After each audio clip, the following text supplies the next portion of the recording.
I think he's right. I know that for some of you, the conclusions I'm going to present in this section are too speculative. Yeah.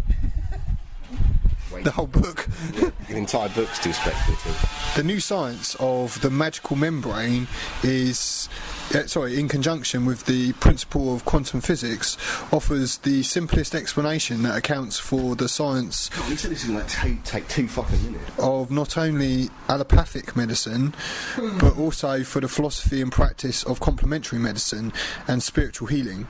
Also, after many years of personally applying the science I've outlined in this book, I can attest to its powers to change lives. Can you give any evidence of that? Yeah, I don't think you can. I had spent years studying molecular control mechanisms within the physical body, and at that astounding moment came to realise that the protein switches that control life are primarily turned on and off by signals from the environment. Well, that's interesting. That's very interesting. So the environment has a great to deal with how stuff works. Yep. Today, very many bright scientists are Mickey Mousing around. Mickey Mousing around with what? Science, I presume. Well, unlike him. Well, you're not Mickey Mousing around, are you, mate? No, you're fucking... Oh, God. He thinks consciousness is a transmitter. Really? And that the mind is not created by... the mind is not created by the brain. I think he's got a dualist perspective here, unfortunately, which is just completely wrong, philosophically wrong, as far as I'm concerned. There are still some philosophers that hold that, but the overwhelming majority of philosophers consider the mind to be an expression of brain activity. Mate. That's what neuroscience is based upon. Oh, he's saying that the mind is somehow something else. The Descartesian view, that you've got a mind and a body and they're two separate different things. Oh, right. I thought science been moving much more forward with that. But yeah, he's still in the Dark Ages himself. But he's accusing them of being in the Dark Ages. Well, nothing like pot calling the kettle black, eh? Yeah, well, I mean, fuck, whatever.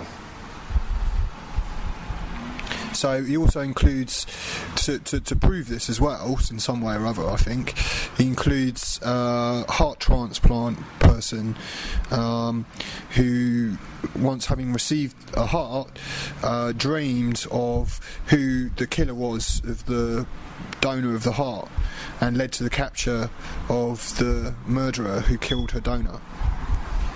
It's a really interesting story.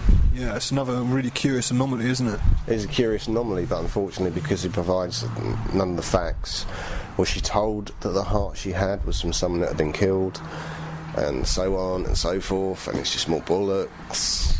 Our job is to protect and nurture each human frequency so the white light can return. I don't understand what that means. Each human frequency?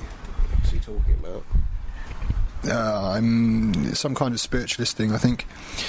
So once we realise that we are repeating ordered patterns in nature and evolution, the living cells which inspired this book and changes in my life become even more instructive.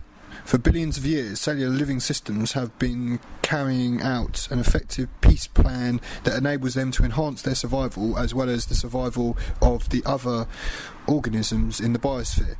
Imagine a population of trillions of individuals living under one roof in a state of perpetual happiness. Such a community exists. It is called the healthy human body. Similarly, I believe that the stresses of the increasing human population will be responsible for pushing us up another rung on the evolutionary ladder. We will, I believe, come together in a global community. The members of that enlightened community will recognise that we are made in the image of our environment, that we are divine, and that we have to operate not in a survival of the fittest manner, but in a way that supports everyone and everything on this planet. I think he's right there. Apart from the divine shit, I think he's right, yeah. I think we do have to recognise the fact that we're all interconnected and that our own survival depends on the survival of others. so on. Yeah, and so we're pretty much at the conclusion of this book by Dr. Bruce Lipton, The Biology of Belief. How are you going to rate it, Steve, out of 10? How do I rate this book out of 10? Yeah. I'll give it a 2 out of 10 because it has a few interesting curiosities in it, but unfortunately it's got way too much unsubstantiated conjecture that you just have to say this is extremely poor piece of writing. I'm going to give it 1. It's like, I don't know, it's like sitting through one of them church sermons when you were a kid and you had to sit there and stare at the ceiling because it was so boring. Yeah, it's definitely a 1. And for anyone that actually listened to this all the way through, you're amazing, you're a star. You're truly an exceptional person, because I couldn't have done. How does this energy healing happen? That's a very interesting question. Hang on, but we haven't actually established that energy healing happens in the first place. Yeah, quite right. We haven't even established that energy healing happens. It takes things as fact that aren't fact. That's the whole problem with this book. That's the whole problem with things like homeopathy and any other medicine or any other practice that can't be supported by science, is it takes things that are fact that aren't fact. Okay. So it does raise some other interesting questions about the orientation to the environment. That does seem certainly to be very important. Well, yeah, that is important. It does seem to shape the picture of what one finds and is the basic assumptions for our behaviour. What? And what we find in the world. What do we... Okay, yeah. Our basic assumptions. I'm just going to agree with that. Okay. And it would seem, obviously, that evolution is not just a random process. Can't know if I can agree with that at all. I think evolution is a random process. Why? I think fundamentally it's a random process. Why? Why? Because I think it's a very complicated process, but yeah, I think at its fundamental level it's random. How can it be random if the environment influences it? I don't know. What do you mean, if the environment influences? If the environment influences it, can't possibly be random, can it? Well, why not? Because the environment is influencing it. That's not a random event. That's a very quantifiable event because it's the environment. I don't know. I struggle with the whole idea about is evolution. It's like, you know, why do people here speak English? Why do babies here speak English? Whereas you took another human baby, like, so supposing you had a baby, you grew up here, it'd speak English. You took it to Japan, it'd speak Japanese. Yeah.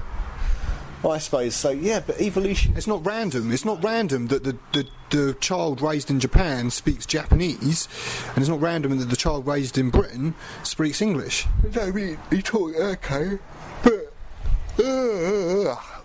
lots of evolution is random. I'm not saying there isn't random elements involved, I'm sure there must be. But it's more than just randomness. I think it's both. Yeah, there's got to be a random element in there, yeah. I think out of chaos comes order, and part of the way that order comes out, whatever. Is the intelligent part. That has to be the non-random part. That's the intelligence of life. No. Well, in that case, you can't have anything but chaos out of chaos. Why not? Because, well, you could have a random chance of something ordered coming out of chaos, but it's a very low probability, extremely low. Okay, yeah, so you need to have some sort of intelligence. Some kind of influence, some kind of non-random process that influences. We don't have to say it's intelligence, just say non-random process. Non-random process. Yeah. A pattern, or whatever you want to call it. And also we have two ways of looking at the world. We have the linear, systematic way, and the parallel, ecological way. This is the holistic, the wide view, and the narrow view. The wide, non-Pacific, and the very narrow Pacific.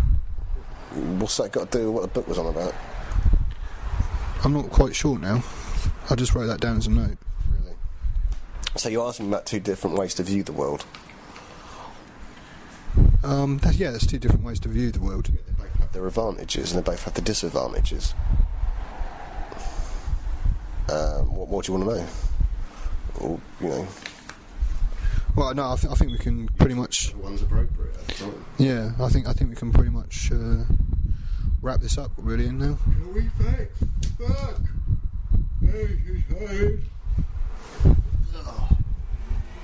What? Bye bye. Thank you for listening.